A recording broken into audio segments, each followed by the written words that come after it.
Hello, everyone. This is James with another stock update. I think I found one that I like. It's called Context Logic Inc. Wish is the ticker symbol.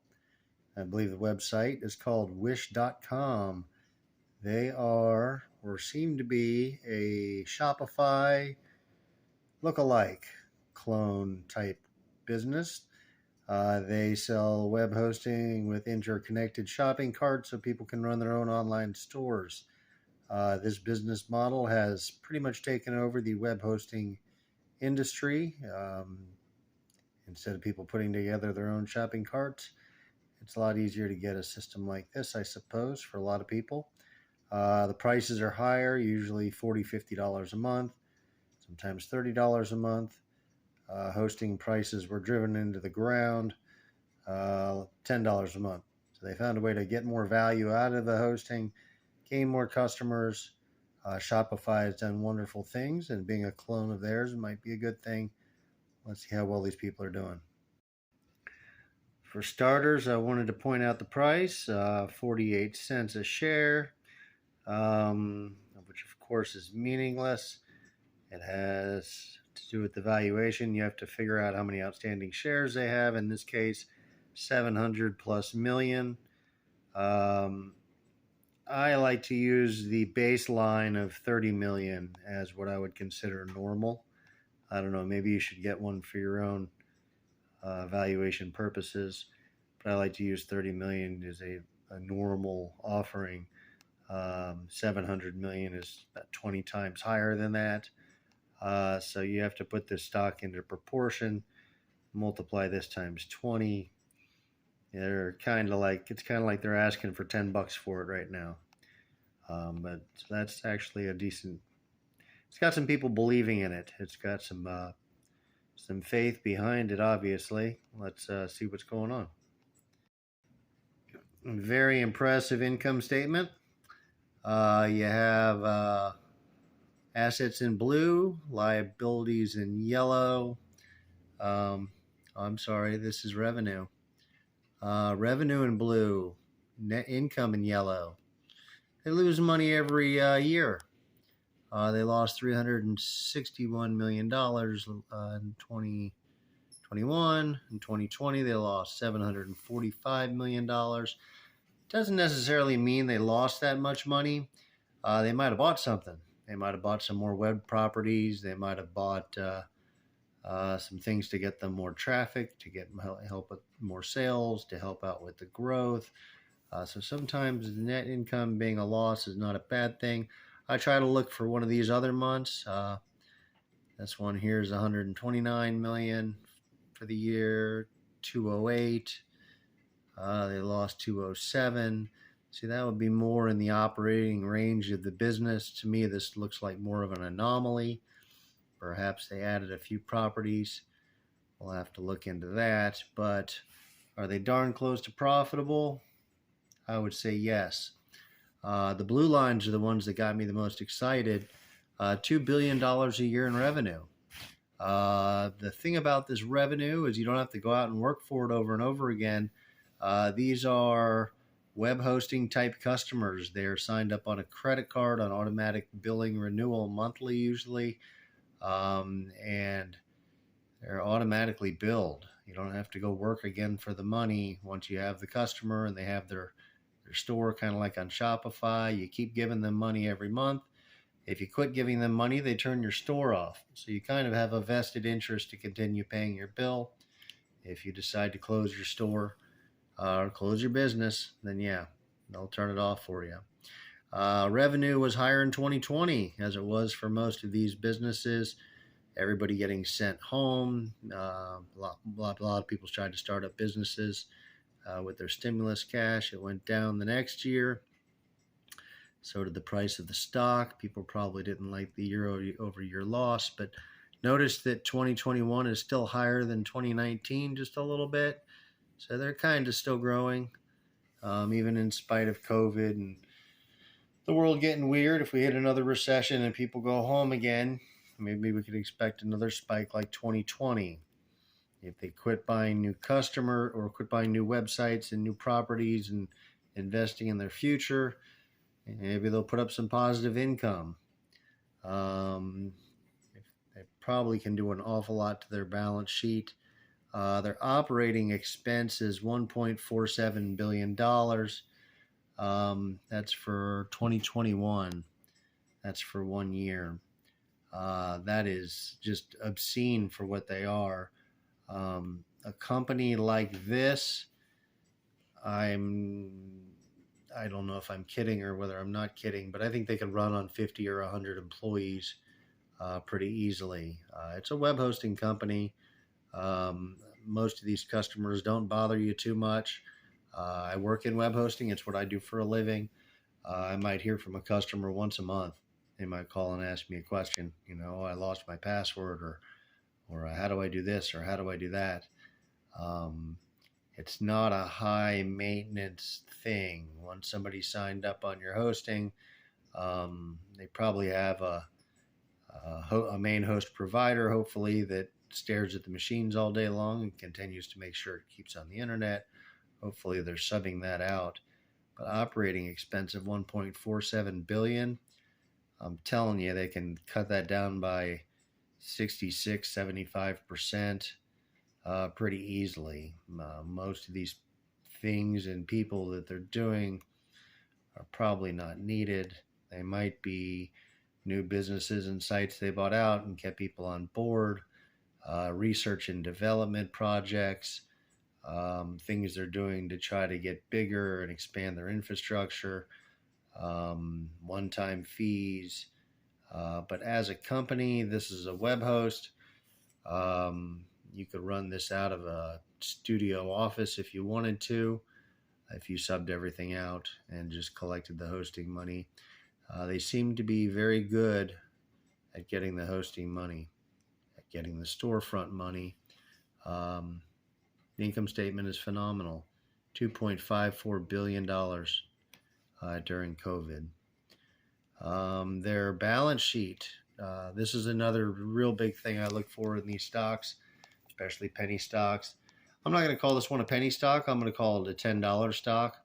They wanted to dilute it, get some extra money, I guess, and be able to buy some more properties. It took them down to 50 cents instead of $10 where they belong. But they're at 50 cents with those properties. So if it was a good decision, if it brings them more sales, which apparently they're pretty good at, I would give them the benefit of the doubt of knowing what they're doing at least. Here's their balance sheet. Notice how their liabilities in yellow fell from 1.37 billion in 1 year. It fell down to 469 million. So that money that they lost last year, we were just talking about upstairs here, a lot of that went to pay off debt. It looks like they are becoming more responsible. If these people were willy-nilly Wall Street renegades, driving Porsches and hanging out and selling shares all day and giving themselves big bonuses, I hope they get some bonuses. But if that's the kind of game this was, you wouldn't see them paying off debt. They'd be ringing up debt. The whole point of these things for a lot of these companies is just ring it up, ring it up, ring it up. Take fat bonuses, make sure you make a few $100 million in 5 years, and then don't worry about it. These people actually seem to care, which is, I find spectacular. To go from 1.37 billion in debt to 465 million in 1 year, that's $800 million they paid off in 1 year.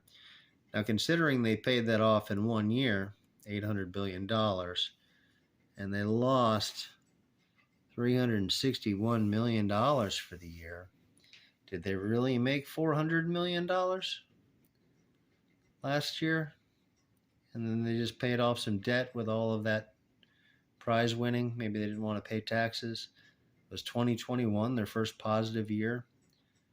Kind of looks like it.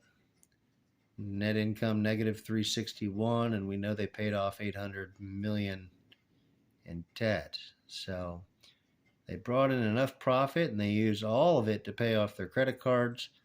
And that's how we'll look at this. I'm going to look at this company as like they're in the black. They're in a great industry.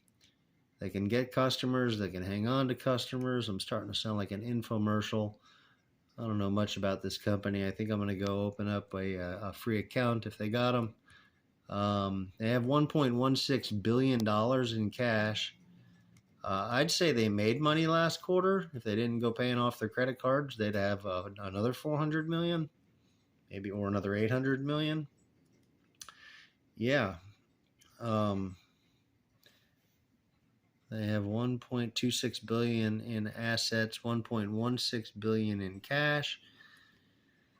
They didn't really lose money last year, but let's just pretend this was just like a business loss. $361 million is what it was. They have enough money to even do that 3 or 4 more years in a row. I'm calling this one in the black. I'm liking them. I don't know why the price is getting destroyed lately.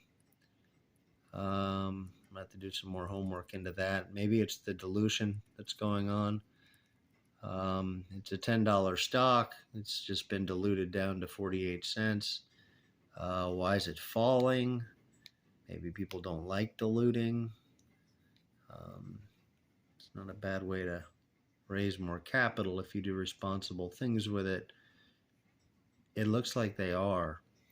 It's down 75% in 1 year. Why wouldn't you want a piece of this one? I don't know. Well, that's what I think about it. Well, at $10, let's just do the quick math. They have 770 million outstanding shares. If they wanted to have an earnings per share of $1, they would need to bring in $770 million in profit every year, right? If they brought in $770 million in net profit, they would be at a earnings per share of $1. They're at earnings per share at $1 in this industry. I guess the PE is 20 to 1, 30 to 1. They might be a $30 stock. Today, it looks like their balance sheet, or I'm sorry, their income statement, they didn't pay off their credit cards last month. They made money. They made half of that. They made 400 million plus in 2021. They're making money now. They paid off debt with it. Don't let that throw you for a curveball. Don't get freaked out about the 361 net income. This is just money going to good places, I think.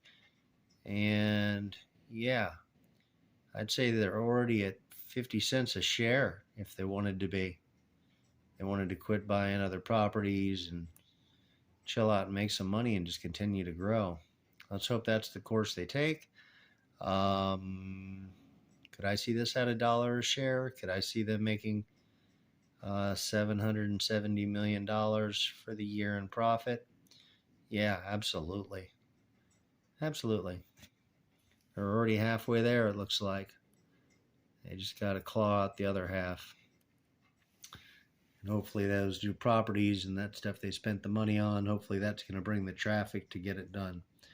Anyhow, that's my review for ContextLogicWish.com.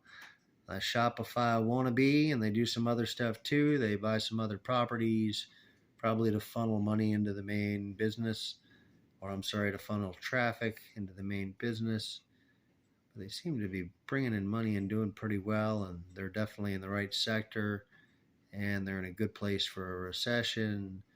Is it worth $10? I think it is. I think it, with them, I'm pretty certain it's going to be a $20 or $30 stock one day. So I guess it's worth $10. Be nice to get it for less than that. If you could catch this one for 44 cents, which is its all-time low, that would have been better. But I don't know. Check it out. Wish. I'm James. Like and subscribe to my channel. I'll bring you the stock updates. I'll do a little of the homework for you. Hopefully we'll pick up some pointers together, and cool deal. It was nice talking to you, and have a great night. Bye-bye.